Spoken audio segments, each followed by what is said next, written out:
Hello everyone. Oh, that's louder than I expected. I'll speak a bit quiet. New mics. I'll sit further back. Hello everyone. So we'll make a start. Before the meeting starts fully, I have a few announcements to make. You'll be very familiar with them, but I shall read them nonetheless. So, emergency evacuation procedures. So in case there's a fire, a bell will ring continuously. If this occurs, please leave the building immediately, following the green fire exit signs out to the assembly point, which is by the War Memorial on Duke Street. If anyone requires assistance, please do let me know. Lifts should not be used. Please remain at the assembly point and do not attempt to return into the building until you've been advised that it is safe to do so. The toilets are situated on the landing at the top of the main staircase and on the ground floor in the customer service centre. Anyone attending this meeting is entitled to film it, but I should point out that only the councillors, officers and anyone sitting around these tables may be filmed. Members of the public should not be filmed, so please ensure that cameras are pointed only in this direction. This meeting is also being broadcast via YouTube and recorded. When speaking, please may I remind the board to ensure that you turn on your microphone and speak closely into it, although they're new, so I don't think that's needed anymore. A red light will appear on the middle button to indicate that your microphone is switched on. When finished speaking, please remember to turn your microphone off again. So, Dan, do we have any apologies or substitutions? I think we have a few. We do, thank you, Chair. So I've had apologies from Councillors Clark, Massey and O'Brien, and Councillor Scott is here subbing for Councillor Massey. Thank you. Thank you. Do we have any declarations of interest that we would like to make at this point? No. And hopefully you've seen the minutes from the 14th of March, which feels like a lifetime ago now.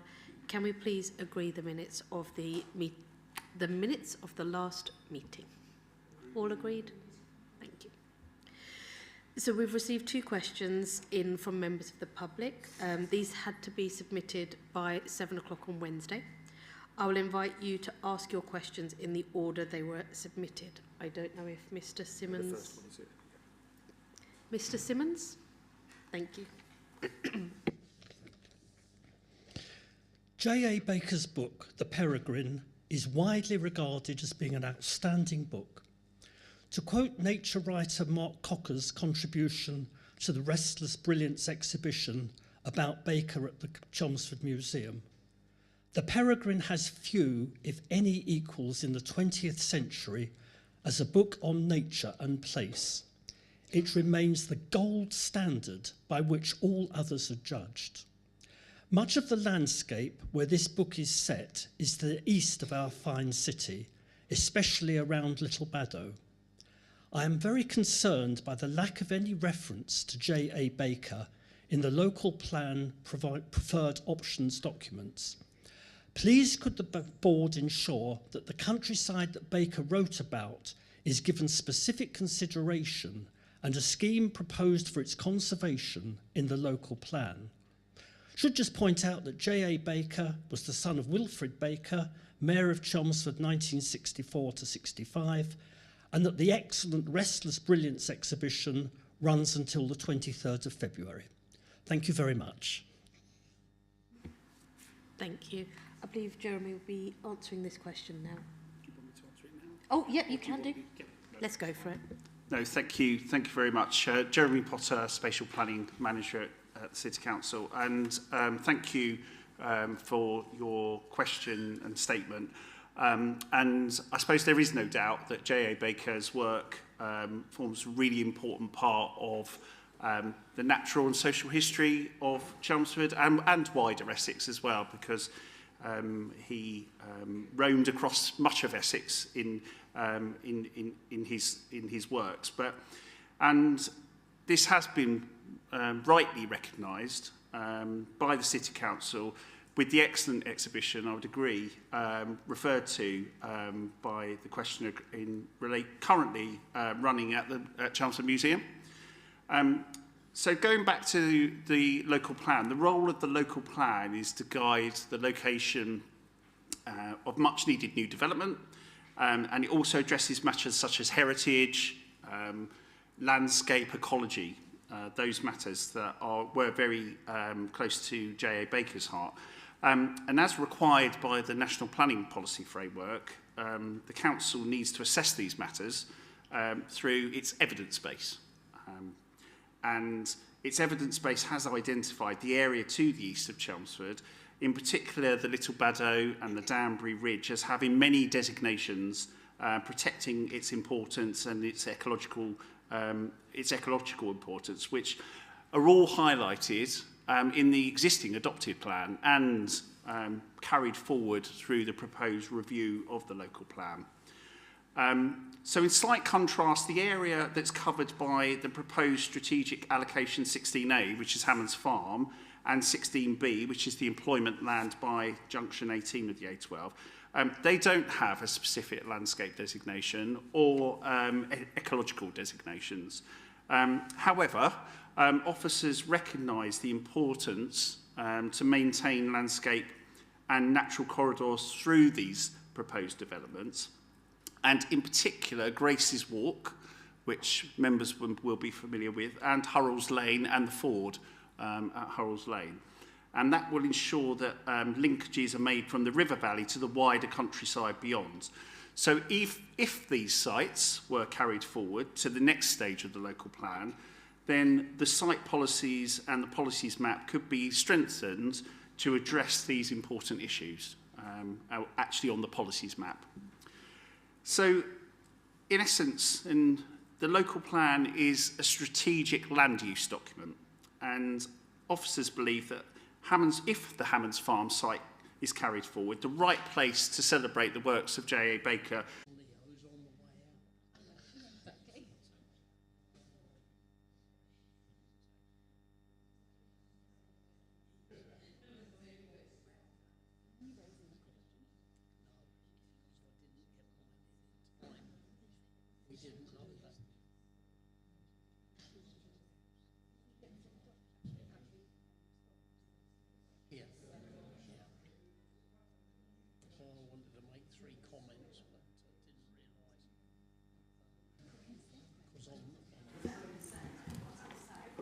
Thank you everyone for bearing with us and for that little spot of exercise which we've just had. So clearly I've never had to do an evacuation before, but I'm glad we've just tested it. Going back to the question, so Jeremy's just finishing off the answer to your last question. Okay, thank you. And I think it was just that last bit about the fact that the local plan is a strategic land use document. And officers believe that the Hammond's Farm site, if it is carried forward, and I have to keep on caveating that, if the right place to celebrate the works of J.A. Baker would be to incorporate those into a master plan for the development. And we can amend the site policy to ensure, in the local plan, to ensure that those matters are brought forward in a master plan. And then that will ensure that that important part of the social and natural history is rightly recognised and celebrated as part of the new development. Thank you. Thank you very much. And is Mr. Cogan here at all, or a representative on his behalf? No. What happens at this point? Jeremy can still answer the question. You're still happy to answer the question? For... Yep. Lovely. No, that's fine. So the question from Mr. Cogan was in relation to some of the objections that he had submitted. And this was in relation to some of those comments being redacted on our website. So, I mean, we do appreciate that this is a sensitive matter, and as the council needs to balance its duties of privacy and data protection and transparency. And so following legal advice, sensitive information in comments received to the preferred options consultation, which could be linked to identifiable individuals, were removed from the publication on the council's website to comply with data protection legislation. So sensitive information includes as was indicated by Mr Cogan, specific health-related information of himself and his family, and if that was revealed, that has the potential to detriment the individuals concerned. However, the full content of all duly made representations will be considered in full by the Council in the normal way to get the complete picture of all matters raised, and we can share those redacted individual comments with members. It's just that we won't publish them on our website because of data protection matters. So we will, as we will about to set out, the purpose of the consultation feedback document is to set out the main issues from the consultation, and it's not to report on everyone's individual comments. And as you'll see, there are over 10,000 individual comments, but the regulations that deal with development plan preparation tell all councils to draw out what the main issues are from that consultation response. So thank you, Chair. So these were the two questions that we've received from the public for this meeting. So I think it probably makes sense. It's a good segue into the next item on the agenda, which is again, Jeremy, on the Chelmsford local plan. Thank you very much. Well, it's mainly Claire, and no, that's absolutely fine. But I will just do a quick, very quick introduction. So what's before you, members, is the next stage of the preparation of the local plan, in the sense that we need to feed back to you what people have said, essentially. We started in 2022, as you know. We've got through the second consultation of 3 consultations, and effectively what we have before you tonight is the you said bit of a you said we did document. So this is just the feedback from what people have told us, put into a document, and Claire will go through the detail of that with some slides, if that's okay. Thanks, Jeremy. Good evening, Chair. Good evening, members. So I'm Claire Stuckey. I'm a Principal Planner in the Spatial Planning team at the City Council. And the purpose of the report this evening is to give feedback on the main issues raised in the consultation responses to the 2 consultation documents that we published, the Preferred Options Local Plan and then its accompanying Integrated Impact Assessment. And then we also set out work being undertaken to prepare the next stage of the plan review, the pre-submission local plan. If I start first of all with the preferred options consultation.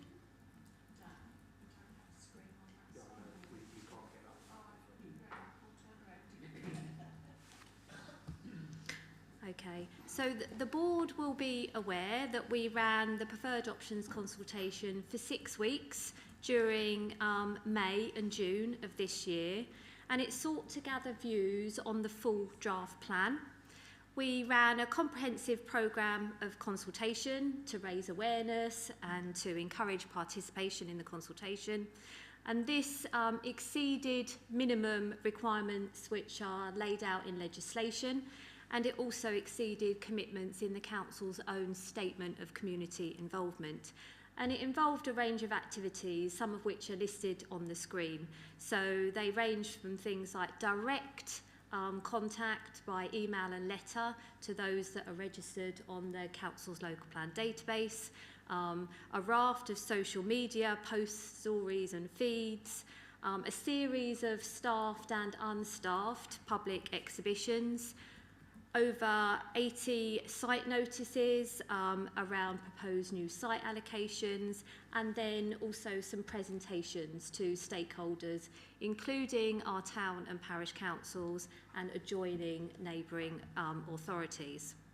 And more information on the consultation undertaken is given in Appendix 1, which is the Preferred Options Feedback Report.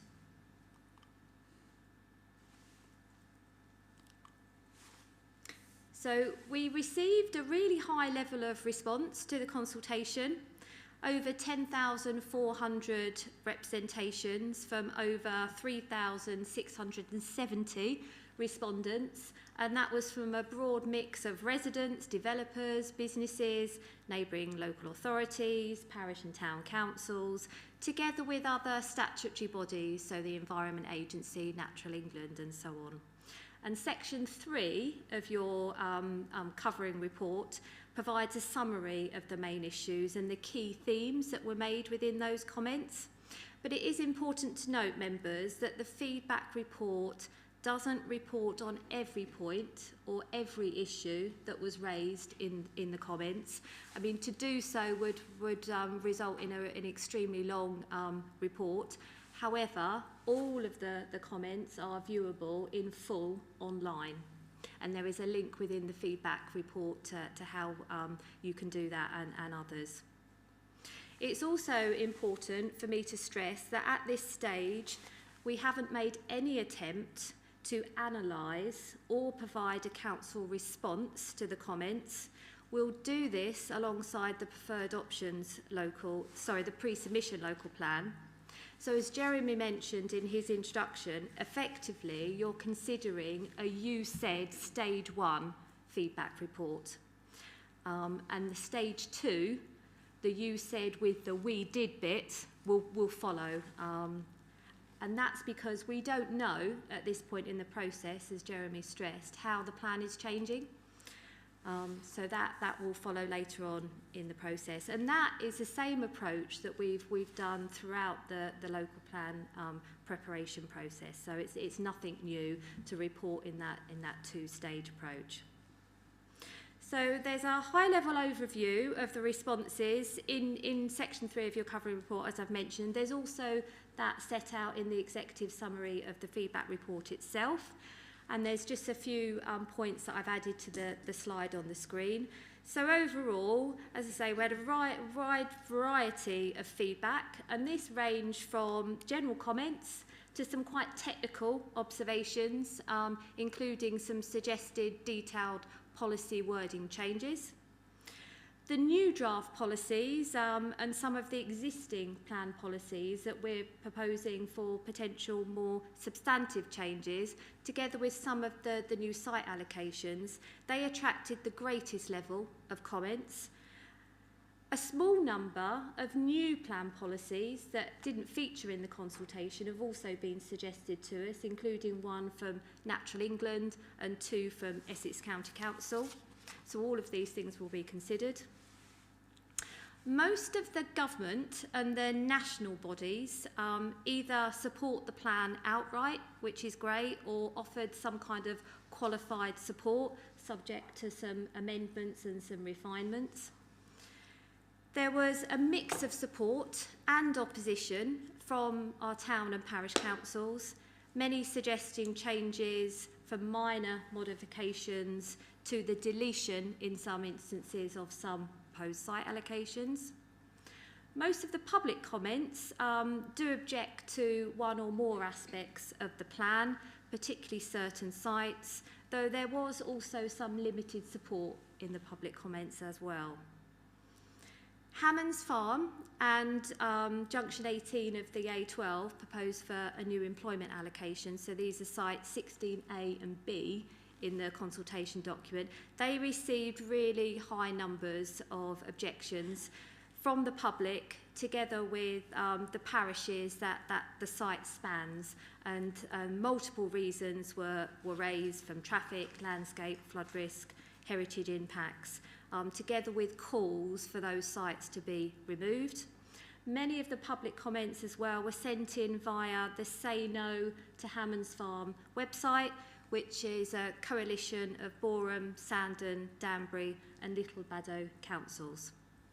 And it's also worth mentioning that there was a high level of objection for similar reasons to some of the other new site allocations, including the proposed expansion of Waltham Road employment area north of Boreham and the 2 small site allocations that were suggested in Bicknaker. And then in terms of developers and landowners and their agents, not surprisingly, there was support where we're recommending that their sites are proposed for new development within the plan, although a number are seeking some adjustments, for instance, to the policy wording or to the site boundaries, whilst other landowners and developers do raise objections to the plan in the fact that their sites or their promoted land is not allocated, and there were a number calling for reviews of both the green belt and the green wedge. I move on to the feedback on the Integrated Impact Assessment, or the IIA for short. So this is a really key document. It assessed the preferred options plan against a range of different social, environmental, economic, health inequality indicators, and advises on ways in which any adverse effects could be mitigated or avoided, and any positive effects could be maximised. To this document, we had 65 responses from 48 separate respondents, and these have been analysed separately by the Council's retained independent consultants, and they have produced the feedback report, which is attached to Appendix 2 of your covering report. Overall, there was general support for the document and its analysis across the responses. There were some specific concerns, and they're summarised in section 4 of your covering report and shown on the screen as well. So, for instance, there was some questioning of the IIA scoring for specific indicators. There were some concerns about how some of the proposed strategic site allocations had been assessed and the use of evidence, and also the lack of alternative options, reasonable alternatives within the document, and how they have been appraised and considered. So the feedback report does include a summary of the consultee responses, together with a response or an action describing how the comments will be addressed in the next iteration of the IIA, which will be prepared alongside the pre-submission local plan.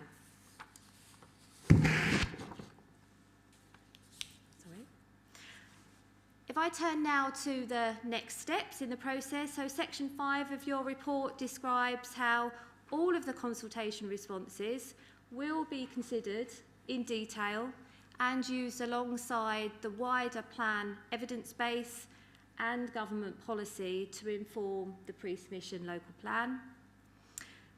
Section 5 of your report also draws your attention to consultation on the new National Planning Policy Framework, which was published by the government in July and which was considered in detail by Cabinet earlier on this month.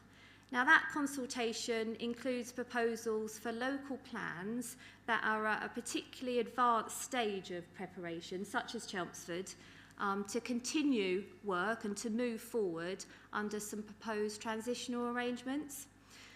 And as such, the local plan will continue to be progressed, and that will be in accordance with the already approved plan-making timetable, our local development scheme, with the next consultation, the third round of consultation, as Jeremy mentioned, scheduled to take place early next year.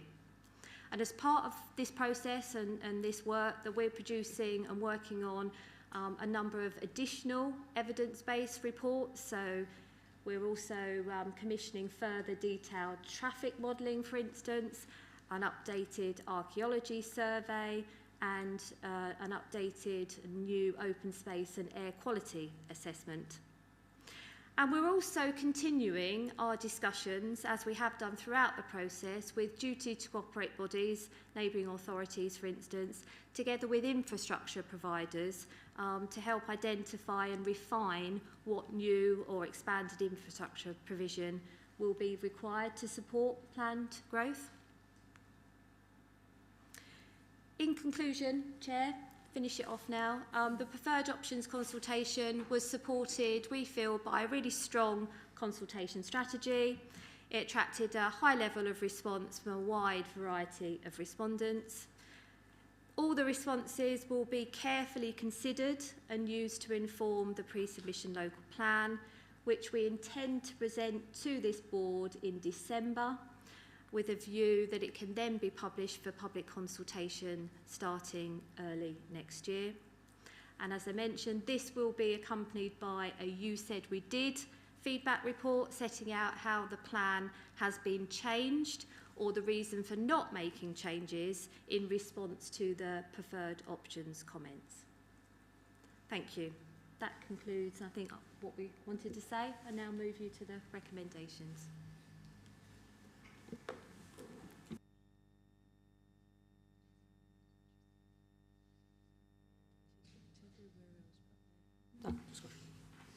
Thank you very much, Claire. I'd like to open the floor to anybody that has any comments or questions. Councillor Scott. Thank you. Forgive me because I've been scribbling around on this question, so if I just bear with me on this. On the Policy Board meeting March the 10th, the leader, Councillor Robinson, said there are no other options when Hammond's Farm was the preferred option. However, under the new MPPF, there is requirement for councils to undertake green belt and grey belt review if they are not at regulation 19 stage, which Chelmsford clearly is not. It is highly likely that there will be more suitable sites which have not yet been considered, especially given Chelmsford have never undertaken a green belt review in its history, as far as I'm concerned. How can the leader still say there are no other alternatives if he has not considered green belt sites? Now, I just add to this, this is what I was scribbling.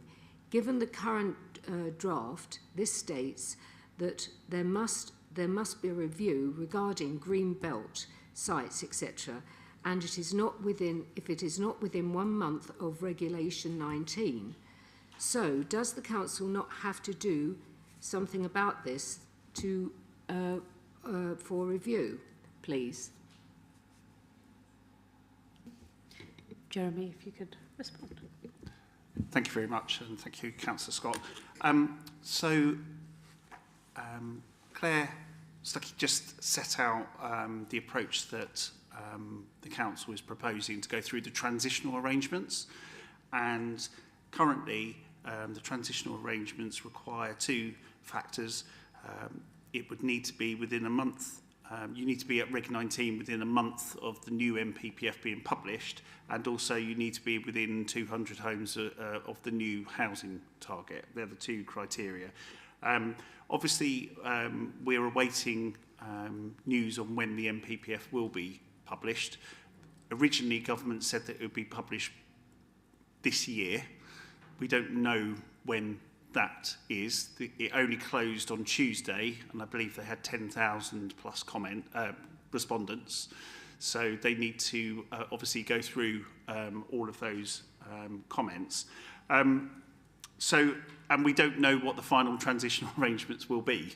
So I think in relation to our requirement to undertake a greenbelt review, if we're going through the transitional arrangements, we will be using the existing MPPF, not the new MPPF as it finally gets published, and therefore there won't be a requirement for the council to undertake a greenbelt review. So effectively, if we go through the transitional arrangements, there isn't a requirement to undertake a greenbelt review. Councillor Jeeps. It sort of follows on from this, because all the consultation that's taken place publicly, which there's a huge amount of work which we thank you for, has been based on the current figures and the current options that are on the table. I think what Councillor Scott has said is that, of course, if this was a wider scope, there would be more options and the public would be more aware of the actual increased targets right across the area, which may affect their opinion. So, albeit I understand why you'd want to continue and the amount of work that's been done, as this is going to go on probably beyond my lifetime, certainly for the next 20 years, should we not be pausing to make sure that we are considering all the options properly under the new MPPF, as opposed to hurrying it through on the basis of what's gone before? Thank you, Councillor Jeeps. So there is a requirement for all local authorities or local planning authorities to undertake a review of their local plan every 5 years.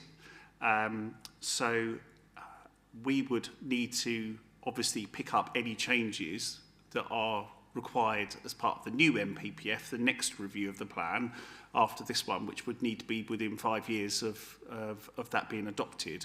So therefore, we firmly believe that the best thing to do is to continue with the transitional arrangements that are on offer, if we're able to do so, and to proceed with a housing number which is lower than the number that is being proposed by the new standard method as part of the new MPPF. So I suppose in answer to your question, we will need to consider that wider, bigger picture, but we feel that as we've progressed as far as we have, it would be remiss of us to go back stages and to ensure that we don't miss out on all the work that we've undertaken today. Could I just follow that up then? If that's the case, in terms of traffic modelling and things like this and the infrastructure, clearly the infrastructure is going to have a greater load from what is proposed for the future. Will that be taken into account? Also, we get lots of rumours, and I've yet to hear whether they're confirmed or not, about whether infrastructure projects that currently might help with what this plan proposes may be actually cancelled by the current government. Will that all be taken into account when the considerations for viability are made? So the point about government decisions on infrastructure funding is something that all local authorities are waiting for, I've got to say, and that is something that we're not privy to yet, and that we're hoping will be made more clear through the budget, the autumn statement, and we'll find out. So at this point in time, we can't plan for something we don't know. But obviously we would need to take that into account if anything changes. Obviously, that's a big factor. In relation to your first point about that wider, the wider sort of consultation and on numbers, you'll recall that we had a housing target of 1,000 homes a year. In our preferred option, which was slightly higher than the standard method calculation. So we had a small buffer there in terms of our requirement, but then in terms of our supply, we added about another 20% on top. So therefore, in terms of all the modelling and testing that's happened, it's been testing on that larger number, even though that was contained within a supply buffer. So we have tested that higher number as part of the preferred options local plan. Yeah, I think the point I was making is that albeit that may have been our modelling, externally, for example, Malden, Witham and other areas are all uplifting, will have to uplift their numbers. And all of those vehicles, as I made the point in the Cabinet, are going to pour into the A12 and the other link roads, which will impact on their viability in terms of actually keeping moving. Thank you. Sorry, just before you go to answer that question, if we could have the questions coming through me just so that we can open up. Thank you, Jeremy. So you're absolutely right that we need to take into account, wider growth. But I think this has always been an issue in the absence of, a regional plan or a structure plan that deals with things more strategically. If everyone waited for their neighbours to do their plan, then there wouldn't ever be a plan adopted or approved. So we have to deal with what we have in front of us at Chelmsford, and as I said, it's the officer's view that we should be progressing with this local plan under the transitional arrangements. Thank you, Jeremy. Councillor Pooley. Yeah, thank you. Thank you, Chair. Just to follow through on some of these points, which are clearly exactly to the point. The timing here is unfortunate, to say the least, in the sense that we've got to this stage, and I'm thoroughly in favour of us progressing with the transitional arrangements that have been offered to us. But it's happened at a time when the intentions of the new government are very unclear, and the detail of it is lacking. and will remain lacking for some time, I guess. So I have one practical question and then one further question. The practical question is, are you saying it's not timely at all to consider the implication of potentially larger numbers or specific aspects which are being rumoured about the NPPF, which we're choosing to put to one side for the time being? I think I'm hearing your recommendation that it's simply not timely to do that. And then my question, if the answer to that is no, it's not timely, the follow-up is then, I mean, I'm very aware that the work on the new 5-year extension happens as soon as this one is adopted. And so this process doesn't stop in the sense that maybe we all like it to from time to time.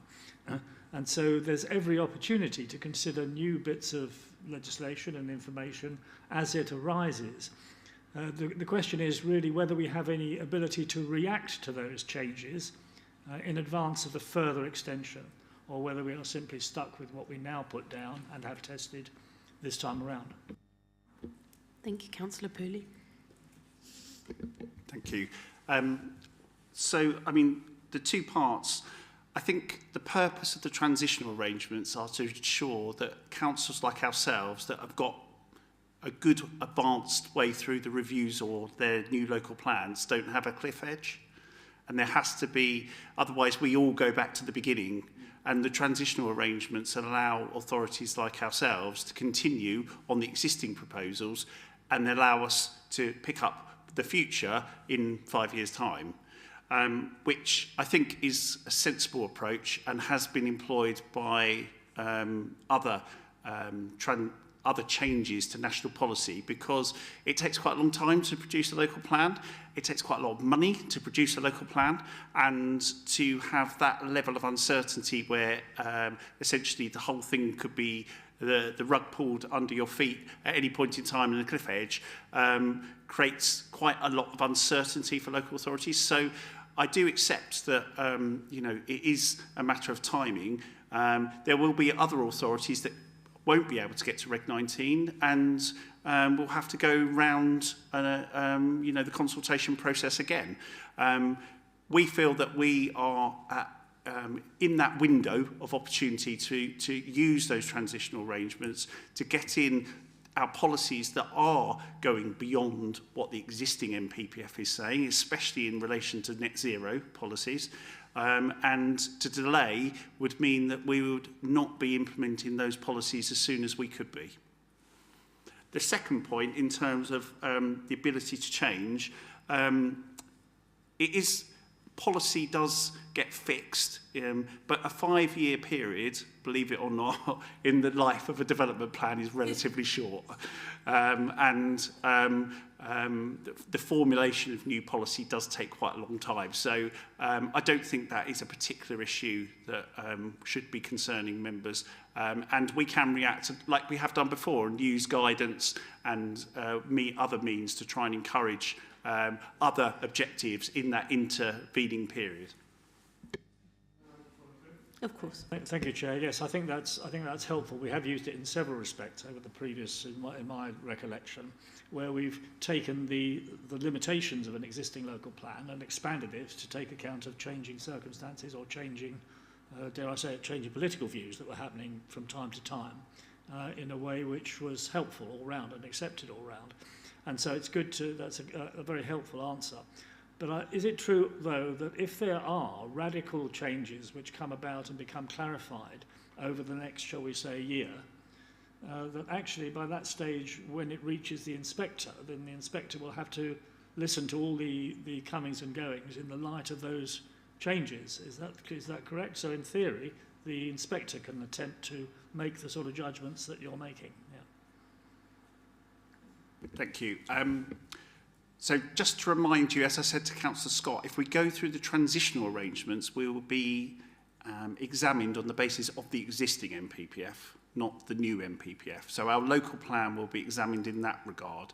Inspectors may have a regard to what's coming forwards, but they won't be testing us on something and elements of national policy that we've been unable, because of the timing, to actually acknowledge and promote in our own local plan. So I don't think there is a danger. And we had this before with the previous, well, the existing adopted local plan, because we were working on a 2012 MPPF, believe it or not, and there was a 2019 version, vintage, that had been published, but there were transitional arrangements there that allowed us to use the 2012. So I'm afraid it all comes down to timing at the end of the day, but that shouldn't be the determining factor about what this council does with its local plan. What we need to do is make sure that we are delivering growth, housing, employment, and meeting our development needs in a timely way. And I think the success of this council is that it hasn't, there's always a reason to stop doing something, but the reason to carry on and to get things done has been the success that we've had to ensure that we've always had an up-to-date local plan. Thank you, Jeremy. Councillor Scott. It's one last question, and this is actually more on the welfare side. Jeremy, if we are just at 3,000 houses, that's going to be at least 9,000 more people. I will repeat what I said on the 10th of March. How are we going to deal with the doctor's surgeries? Because since the 10th of March, I have committed to quite a lot of research, and there is just no sums that come together on having enough doctors to cater, plus Broomfield Hospital. But there are not enough doctors. And dare I also ask, with schools, what about special schools? I think that question's probably more for the future and possibly outside of the scope of this discussion. Well, it's not quite, but if you say so, but not quite, actually. But okay, I'll leave it at that. I think we're probably ready to wrap up the conversation, because I feel like we've covered the ground and we are repeating previous questions and previous discussions, if you would agree. Oh, sorry. Wait, I'm so sorry, Nora, I didn't see your hand. Councillor Walsh. Thank you. And just to say thank you to the officers for the report tonight. Just on the next steps, and knowing that this is going to come back to Policy Board in December, is it envisaged then that there would be the changes that would be from what we've seen in March, I think, to December, based on the consultation? Like, how much change do you think there might be? Or There will be change, no doubt. There's always been change in between each stage of any local plan that we've produced. As Claire said, that we've got an updated evidence-based report which will affect our policies, our proposals. We have all the comments that we've received, which we will, as we said, we'll be assessing and analysing. So there will be changes. I can't say tonight what those changes will be, but I think rest assured that we will be needing to work at pace to ensure that we can present that to a December committee, and that will be effectively showing the changes between the preferred options document and what we call the pre-submission document. okay, yeah, no, I think that would be good. Thank you. My thought was a shortage of doctors and special needs school will exist irrespective of where we put extra people. That's a widespread problem the government may or may not be able to address. Anyway, just to propose the recommendations that the board notes the outcomes of the consultations contained in the covering report and the attached appendices 1 and 2, that the board note work will be undertaken to prepare a pre-submission local plan, and 3, that delegated authority is given to the Director of Sustainable Communities in consultation with a Cabinet member for Greener Chelmsford to make any necessary minor amendments to the Chelmsford local plan, preferred options feedback report and preferred options integrated impact assessment feedback report before publication as part of the local plan evidence. I so propose. Thank you, Councillor Soshin. Do we have a seconder? Seconded. Thank you, Councillor Deakin. Could I have a clear show of hands, those who are in agreement?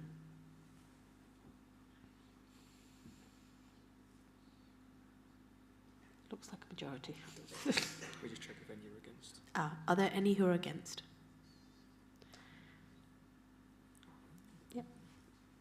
Lovely, thank you very much. And then we move on to the homelessness and rough sleepers strategy, which I believe Paul is presenting. Thank you. Oops, so I'll just get myself close to the microphone. Thank you and good evening, everybody. What we have this evening is the first formal step towards replacing the Council's current homelessness and rough sleepers strategy. We've prepared a document, really. It's I wouldn't say it's actually a draft strategy, because that suggests that actually we've already made up our minds what it is we want to do, and we're in a bit of an unusual situation. There's a number of various funding streams and such like which are effectively suspended at the moment. We were waiting until later in October, early November to find out. So that's left us a little bit in limbo, but we don't want to delay progress. It's a document by which we really want to stimulate discussion, consideration with partners, with the public, and through that get through a process where we can formulate a smart action plan. Through the process, actually, it's outlined in the report. It does follow the government's code of guidance broadly, which is quite prescriptive how local housing authorities develop these strategies. We have to consider certain things. It's not just one of these documents you can just come up with a wish list of what you like. It has to take into account trends and such like, and we've done that. We will be working with a number of partners, voluntary sectors, statutory bodies and such like, over the next few months to really, first and foremost, what we've realised actually, as well as coming up, because a lot of the work has to be done in partnership. You know, we haven't even got our housing stock as a local housing authority. That's in the hands of CHP. We've got, it's a very complex area, homelessness. It covers issues such as domestic abuse, mental health and such like. So we need all of those agencies on board to help us, especially when we look towards prevention of homelessness. And what we've found already, we've done some early discussion work in preparation of this with partners throughout the summer. And whilst a lot of them understand there is a housing problem throughout the whole region, and most actually gradually throughout the nation, actually, unfortunately, few actually understand what's behind it. It's fundamentally one about supply. Becoming homeless in itself doesn't really cause too much of a problem if you've got somewhere else to go to. It's that lack of accommodation is a real problem. And therein lies the reason why we're so keen to focus on prevention. We have done previously in the previous strategy, but things have changed, unfortunately not always for the better. So what we're finding is a number of different agencies can see how it affects their particular client group, and same with voluntary groups, but we really need to impress upon them this is something which we all need to work together on.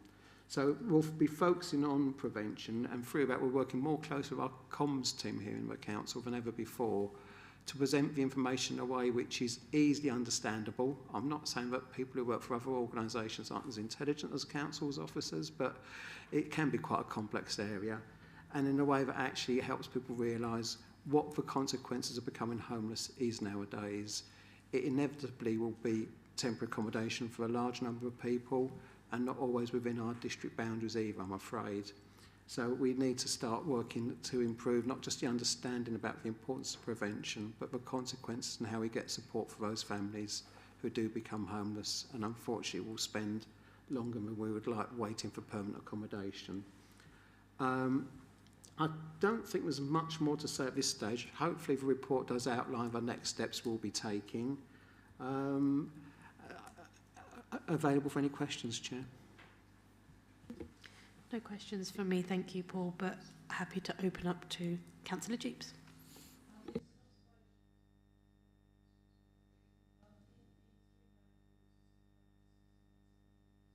Sorry, Councillor, would you mind turning on your mic? Thank you.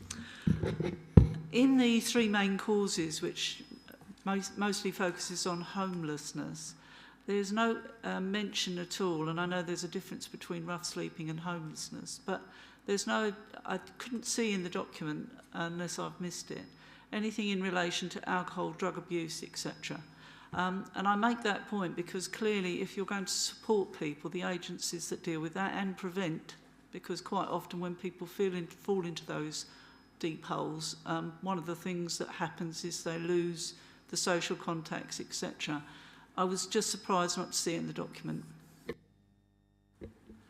we have got much better information than we used to have in the past. Everybody who presents as homeless, we take from through what's called a personal housing plan, and that includes identifying what their needs of support are. It is self-reporting, and I think from memory, substance abuse, drug, alcohol is round about 10%. So whilst it's a significant need of support, it's not always a cause of homelessness in itself, but what we do find also is there's an increasing number of people with what we call complex needs. So it's not just drink and drugs and mental health, there can be other issues as well. And certainly for those who entrenched rough sleepers, for example, it's very, very difficult to get any one agency to say they've got the leading role because of the complexity of those needs. So that is something we're keen to look at, yes, and that's why we want to progress plans, reinstate what we had before, which is called a Housing First scheme for some of the more challenging people. Yeah, sure. I just wonder if it should be highlighted in the document, because some of the studies I've read, it's a 60% contributor to rough sleeping, whether it be the cause or eventually the outcome of being a rough sleeper. So it seemed a very critical part of the consideration, and it's not mentioned. That's just an observation. It is something which we're very acutely aware. It's a small number of people who sleep rough. It's a smaller number who've got those really entrenched problems. But I think services we've developed over the last few years for a previous strategy and work which is still ongoing to expand, but actually there's certainly work in progress which we will come out in the final version. So it's noted. So I'll come to the hands in just a moment. One of the recommendations within the report is that we potentially have a short-term working group to explore this in more detail. So that's something that we can consider. But I did want to mention that at this point, but also go to the hands. I didn't see who goes up first. Well, Sue put her hand up again very quickly. So Councillor Young and then Councillor Thorpe. Thank you. Just going back to the three main causes of homelessness, I think our level of domestic abuse is, I think, above the sort of the norm. And so in looking at that, there's some work I believe that needs doing quite urgently on that. Can you comment on that at all? Yes, you're right on both counts, Councillor. It is higher. Incidents of domestic abuse are higher in Chelmsford, we believe, as well. It's a complex thing, though, because what we don't know is people often leave one area because of it and go to another. What we don't know is how many people are leaving Chelmsford and where they're going. But we do certainly see a high proportion of people coming into Chelmsford, I think for various reasons, actually, but we're starting to do some work with Essex Police, the local division here, doing some work about perpetrators, how we can work, because it seems crazy to me, if I'm honest, but the person has to leave the home and the perpetrator remains there when housing is such a premium. So that's one of the things. It's very complex, but one of the things we're looking at, but also more support for people as well. So if we can get some more supportive provision for people to go to and then actually understand what their options are, that's one of the things we're very keen to develop. Sure.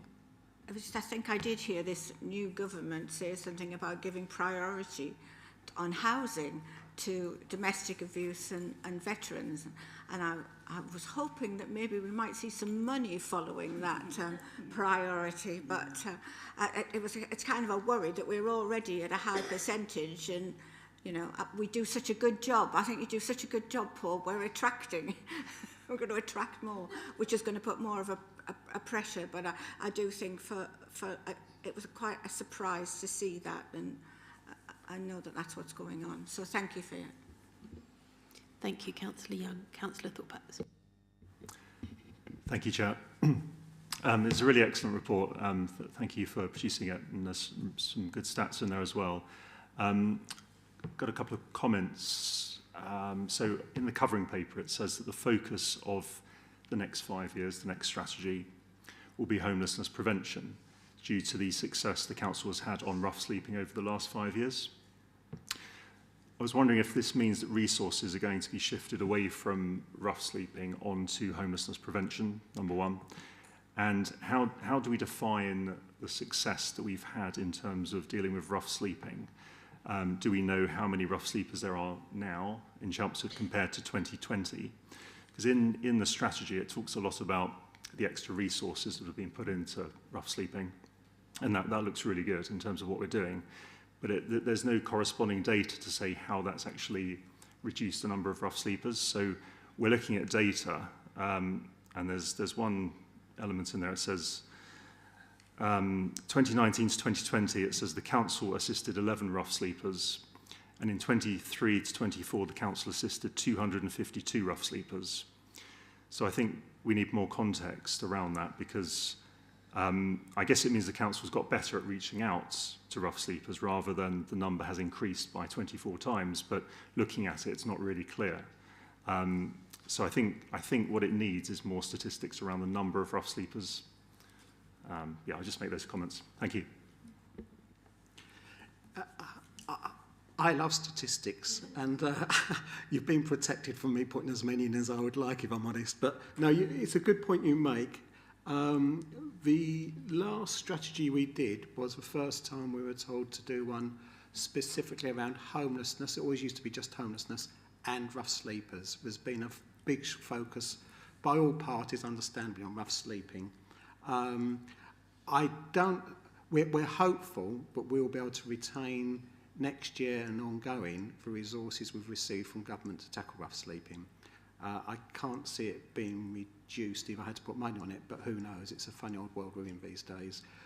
With regards to other causes of homelessness, what we're really keen to do is actually highlight, like for example, what Councillor Young's just touched on, domestic abuse being one example, the need for more resources to help other groups as well, because we have found there's a perception homelessness is just people sleeping rough, and it really is the tip of the iceberg, and people just can't envisage, but we're close to Cafe Come Home territory for those who remember it years ago.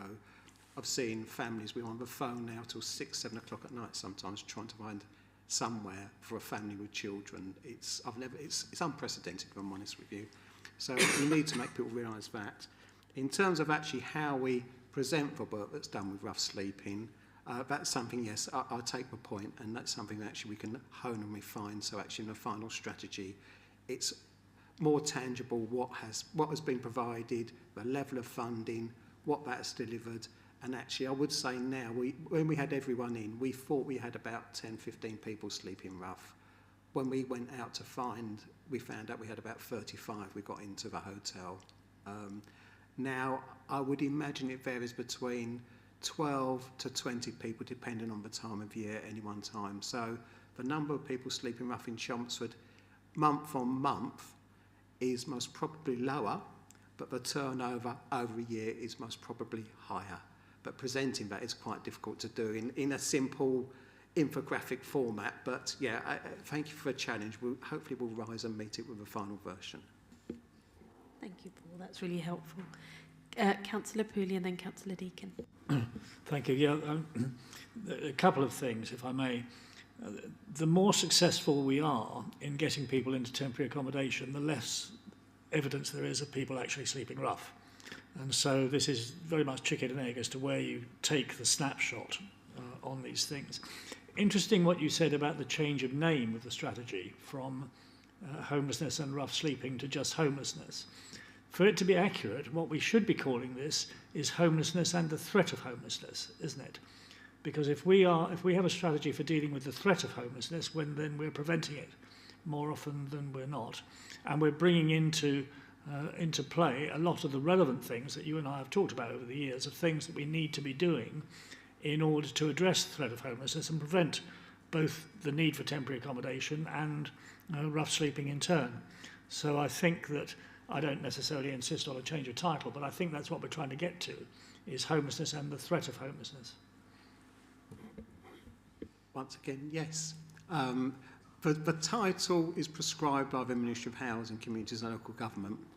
So, you may want to change it. I don't want to take the risk of upsetting them, especially since they've just got a new name or gone back to the old name. But you're quite right as well about prevention in general, though. It's what we're beginning to feel we want to get towards now is prevention is very difficult, because if you engage people in a preventative way, what you're aiming to prevent never happens.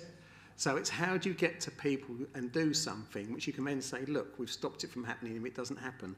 But we are, for example, keen to work more with people like Citizens Advice Bureau, a number of different faith groups and such like, basically just cast the net wider, because there's certain groups, for example, single parents on benefit in privately rented housing.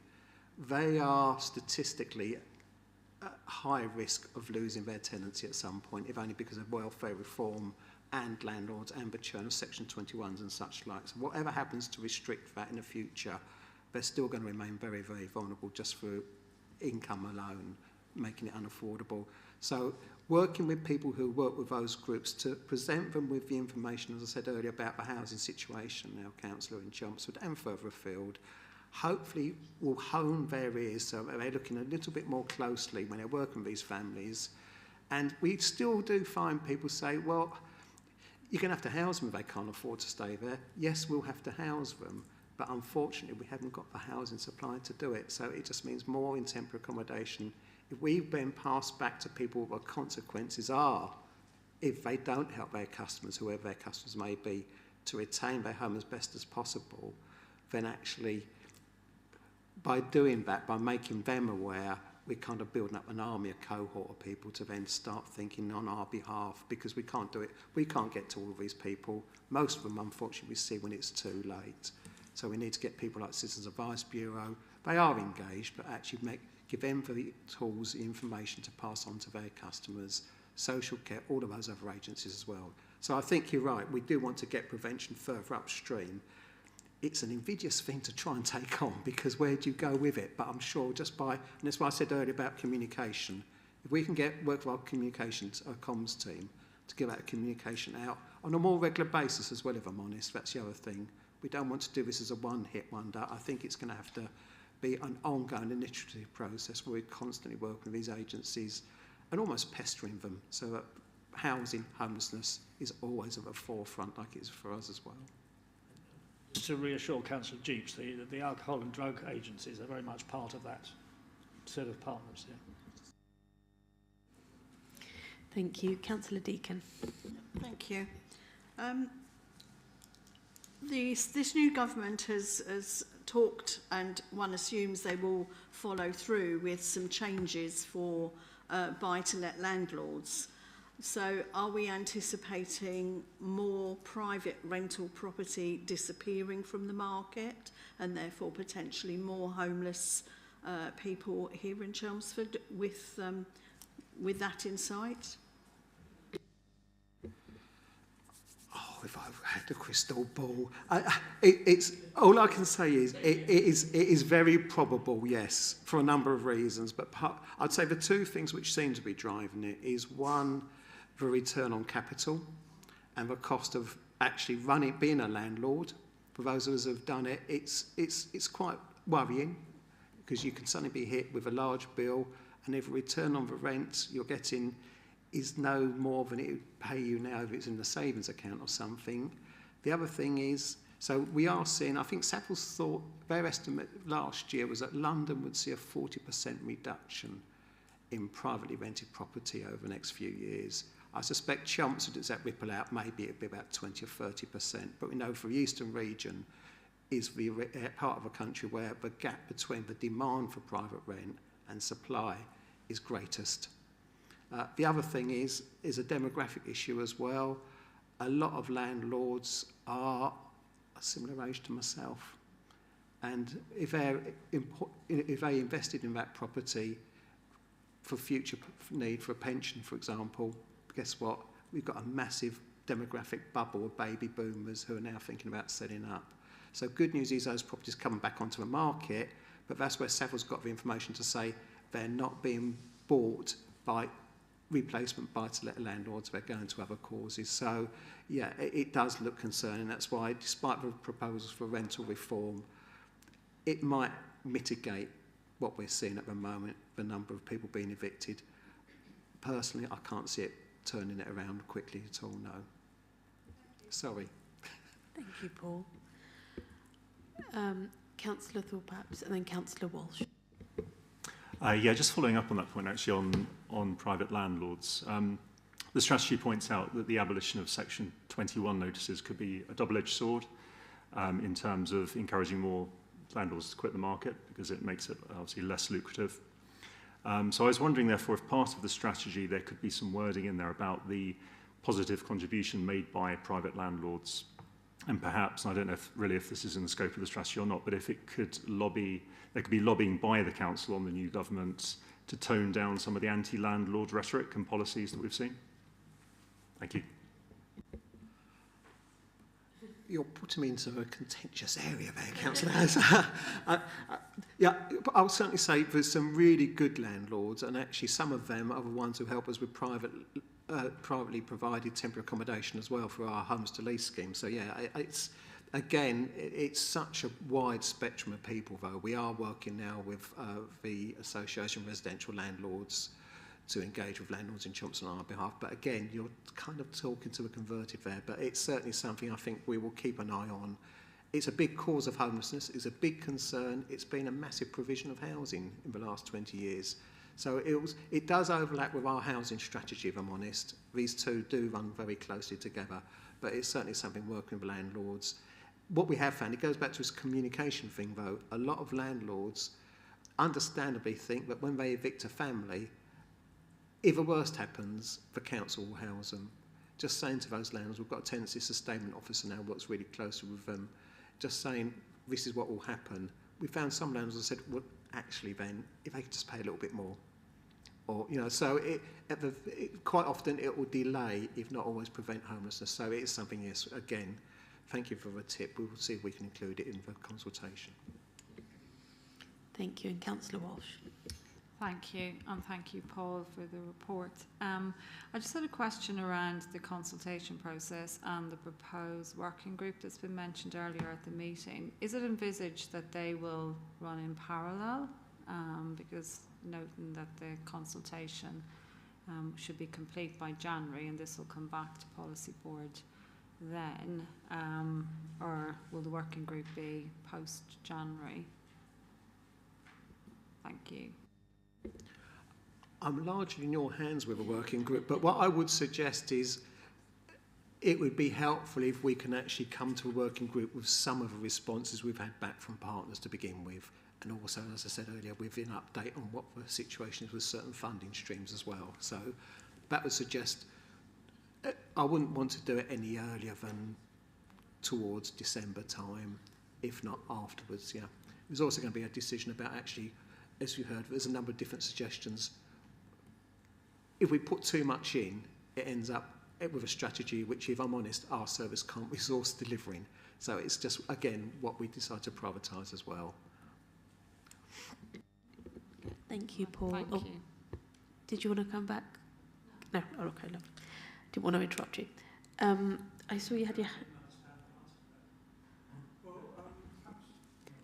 Perhaps I could suggest the consultation, although it doesn't say in the report, is expected to start something like Monday and go on to early December, 6 weeks, and then the consultation, then the potential working group would have to still be considered by Cabinet, I guess, or in the period between early December and January.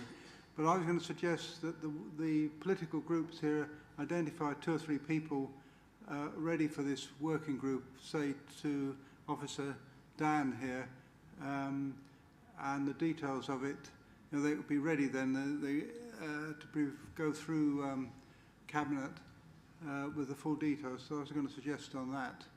So just to add to that, Dan's explained to me that it would need to be a split of 3 Lib Dem councillors, 1 Conservative councillor and 1 independent councillor. Okay, well, if the people could be, that type of person, people could be identified by the said political groups.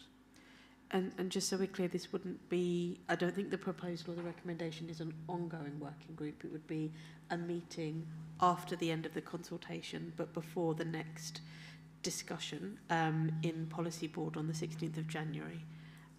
Councillor Pooley. Thank you, Chair. I mean, my past experience is that working groups can be really valuable in moving towards a final draft of something. We heard Mr. Gaylor say just now that frankly, there's some consideration that needs to be given already to some of the responses that have already been received from partners, which is really helpful. So to delay the working group until the end of the consultation period seems to me to be a massive wasted opportunity and simply mean that we won't do anything else than rubber stamp things. Of course, Paul. Yeah, the purpose of the working group is after the consultation is finished, so members of the policy board can look at it in more depth and actually have these discussions in a lot more detail before it comes back to policy board, where that discussion can still take place. So I think the working group will give members what they want in being able to just go through the strategy, the consultation responses, the action plan in a lot more detail before it comes back to policy board, because I think sometimes when these strategies come to policy board, it's a little bit too late in the day for significant changes. So that's the purpose of this working group, is to try and do that ahead of that. It will come back January the 16th to the policy board on January the 16th. So I envisage the working group would be meeting mid-December. So it's whether or not... Oh, Councillor Walsh, sorry.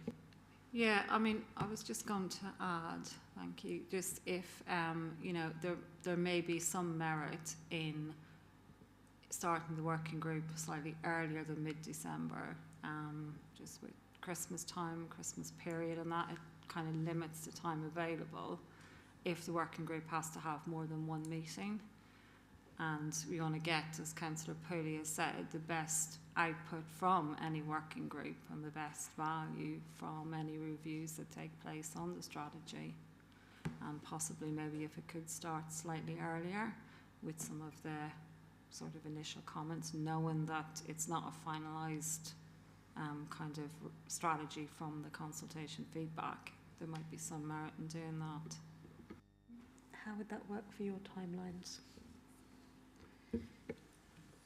Yeah, what I'm thinking of is that the benefit of waiting to the end of the consultation response is it makes the working group really effective, and certainly in terms of resources that we can put into that working group, it's most effective after the consultation responses, which is why I'm thinking mid-December. And I think my thinking of this is that we'd probably have an afternoon that we would look at the consultation responses, have this discussion. We would then draft the final strategy, taking on board policy board members' feedback into that, and then that final strategy would come to policy board January the 16th. There can still be some more discussion at policy board. At that point, we'd probably be expecting some minor tweaks to it, and then it will go on to Cabinet for final approval. Okay, yeah, thank you. So I suppose the question is whether or not we feel that a working group in the form of a meeting to review the consultation responses but before policy board would be helpful. Well, I think we should prepare for it, put ideas forward to the Cabinet, because I think, okay, we don't need to go to, well, anyway, we get the idea ready to confirm at the December meeting, and say through emails to the political groups with people proposed, and we have that kind of preparation going without a formal recommendation. Sorry, Councillor Pooley, I'm just going to let Councillor Young speak because she's not had the chance to speak yet, but I'll come straight back to you. I was just going to propose that Policy Board recommends that this working group is set up, and that what we could do with is actually a few more details about exactly what its scope is going to be.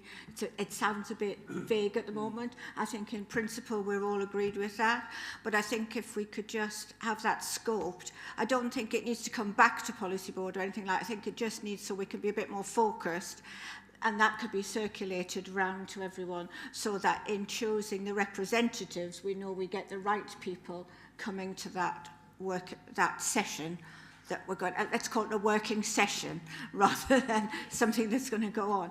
But I can see the merit of that, but I think we just need to focus it. And I think if we were kind of a little bit more aware about what we're going to see there, it might better understand why it's a one-off, why it needs to wait for the consultation, and better be able to select the members of that working group. So what, just before I come to you, Councillor Whitehead, because I do have Councillor Pooley still on hold, Paul has suggested, Paul has suggested that perhaps it's something that officers can discuss offline through liaison with myself to set out more of that clear term with yourselves through email and to get nominees and so on. But Councillor Whitehead.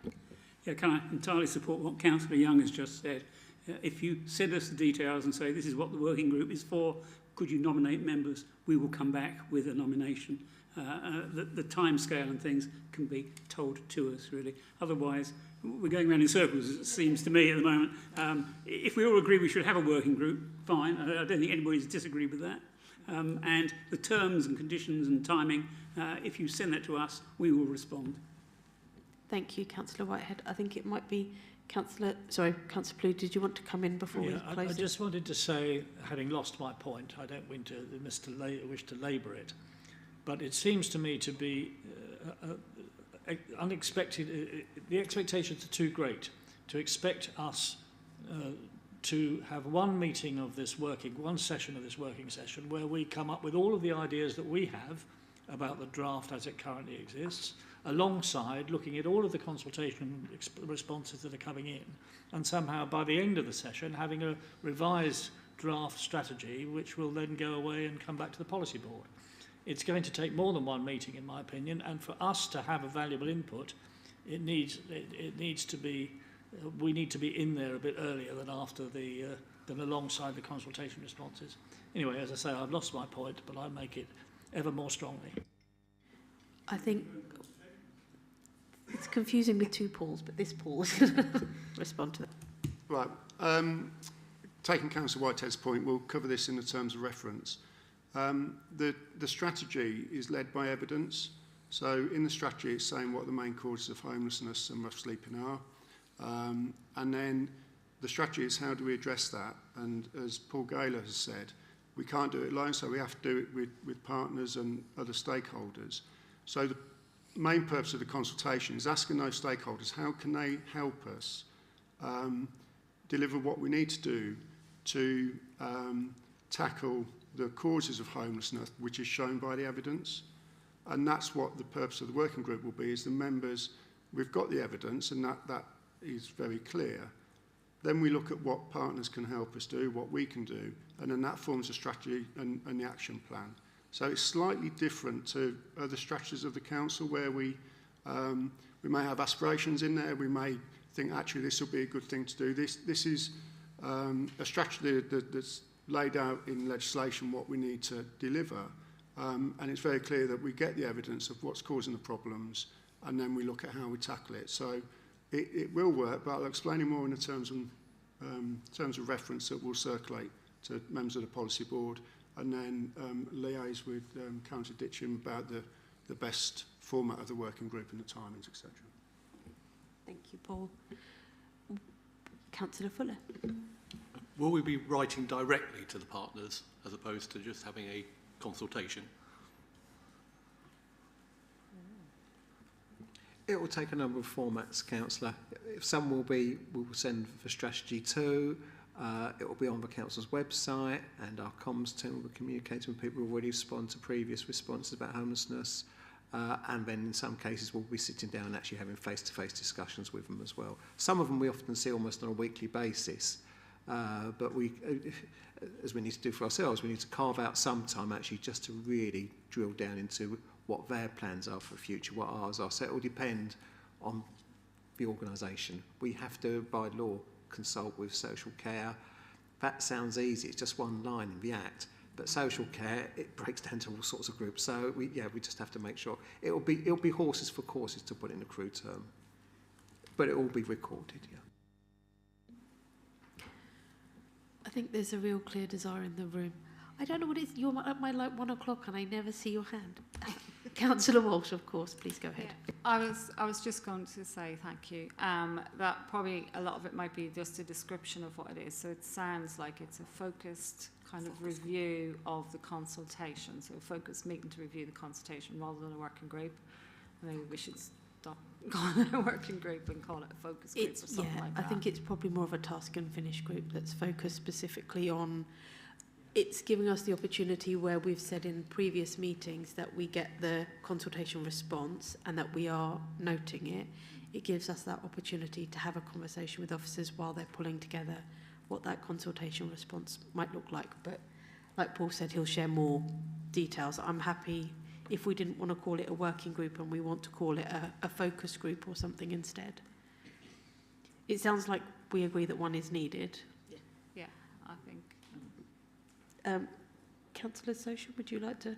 Well, I'd like to propose the recommendation, the Homelessness and Rough Sleeper Strategy 2025-2030 be approved for the consultation process as presented, except I would like to add, like in the something like 3, to give some authority to make amendments for typos, one of which we've noted, and one of which you might want to change Dulux to whatever the thing's called now, for example. But if we can add the authority, Dan, you can phrase that from the equivalent of paragraph 3 in the previous one to allow them to do that. So I propose that. Thank you. So do we have a second? So this is not about the focus group. You're speaking specifically about the consultation. The consultation recommendation. I think we might circle back to that. I don't know if we need a formal vote for that one, but if we focus on the consultation going out, do we have a seconder for that? Thank you, Councillor Pooley. Could I have a clear show of hands, those who are for or in agreement? Well, that's good. I don't need to do a who's it against, so that will save me some time. I think that one has passed and gone forward. Do we need to do a formal vote for a focus group? Yes. I don't think I'm allowed to do that. Does anybody want to suggest it? I'm happy to propose that. And Dan can work out the words from what I said earlier. And what I said earlier. Paul will email us all and we'll agree to the terms and put forward nominations and so on. It doesn't sound very formal, but are you able to accept that as an option? Lovely. Thank you very much. I think we're able to then move on from this homelessness and rough sleeper strategy onto the work programme, which I believe Paul will be introducing. Yes, thank you, Chair.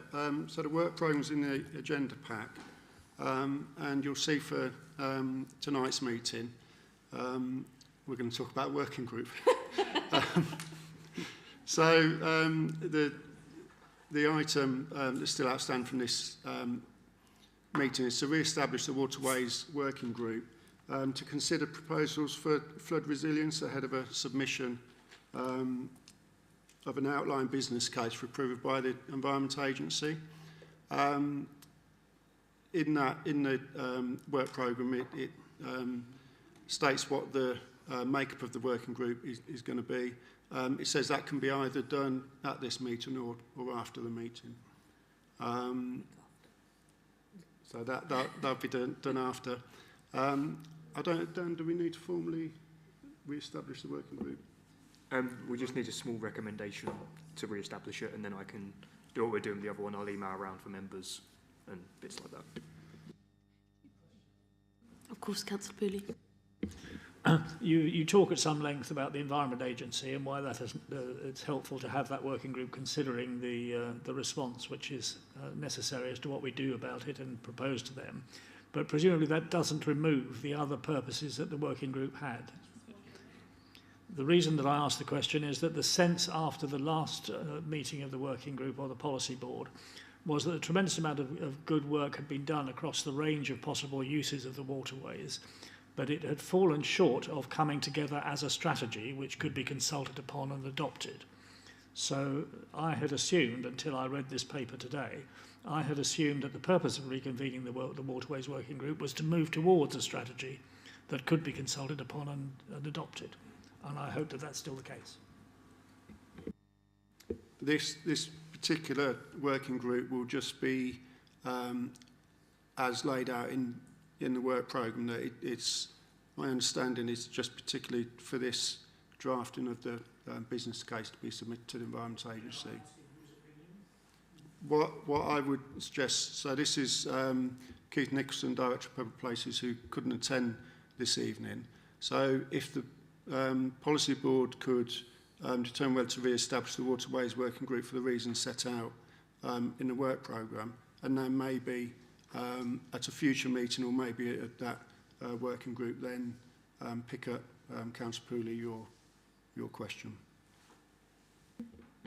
Does that answer your concern, Councillor?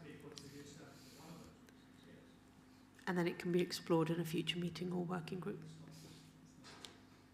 Okay. Any more thoughts before? No? Would anybody like to formally propose that? Councillor Soshin. I'll propose the establishment of the Waterways Working Group on the basis set out in the working programme paper. Thank you, Councillor Soshin. Do we have a second? Thank you, Councillor Young. I'm getting quite familiar with this process now. Could we have a clear show of hands, those who are in agreement with that proposal? Lovely. I believe that is everybody. I don't... Oh, go on, Paul. So just one more amendment on the work plan. For the 7th of November meeting, we'd like to bring a paper on the Essex Planning Officers Association has produced revised parking standards, and we'd like to bring that to November Policy Board ahead of it going to Cabinet. Thank you very much. Absolutely. Well, it's watch this space. You'll have to come to the meeting to find out. Thank you very much. I think we've probably we've come to a close now. Before we do, I just wanted to thank Jeremy, Claire and Paul for their papers today. They've been really insightful, really well researched, and it's been a pleasure to be part of the process. So thank you very much. I think we've come to an end other than any urgent business. Am I there yet? Yeah, and we don't have any. Oh, even better. Don't know. Thank you very much and look forward to seeing you in November.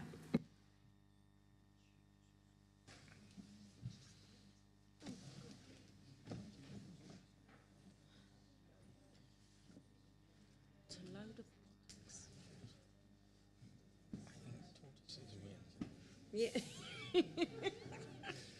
Love your diplomacy. How to take that long over that? I know.